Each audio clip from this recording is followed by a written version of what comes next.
Hello again. I was reading yesterday about a particularly dreadful murder. It was one of those crimes, the very nature of which made it possible to hazard a shrewd guess as to the ethnicity of the perpetrators without reading too many details. Essentially, a young man, a student from London, went to Brighton to celebrate New Year's Eve there. While in Brighton, he ended up at a party in a squat where a gang of thugs attacked him, beat him to death, inflicting over 60 wounds, then stripped his body naked and poured bleach over it before throwing the corpse from a balcony. In the description to this video, I give a news item about this awful business. Once I tell viewers that the names of those who committed the murder were Duchesne Michael and Elise, spelled Lize Spence, and Lemech Gordon Carew, they'll probably have a fair idea of the ethnicity of these men. In the thumbnail to this video you may see two of them, just in case there was any doubt or confusion in the matter. Now, I have two genuine questions to pose about this death. I'm guessing that the young white man who was the victim of this savage crime was probably homosexual.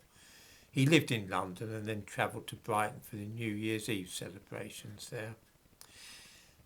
Before I ask these questions, though, I will mention that the national press seemed to have little or no interest in this case. Many viewers will have been unaware of it until I mention it here. Here is the first question. If a gang of white thugs attacked and murdered a young black homosexual in a particularly revolting fashion, do viewers think that they would have been more likely to read about the business in their morning newspapers? Think Stephen Lawrence and remember that even now, 30 years ago, the murder took place, but that today we still know his name and are familiar with his photograph. Why is it that the murder of a young black man by white thugs should still be familiar to us all 30 years later, but this murder of a young white man has passed almost unnoticed and will be forgotten by everybody in a day or two? The second question is this. Does anybody think that these black men would have behaved in this way had the young man in question been black? I realise that young black men habitually stab and shoot each other in gangland disputes over territory, but this was an unbelievably savage crime, probably precipitated by homophobia.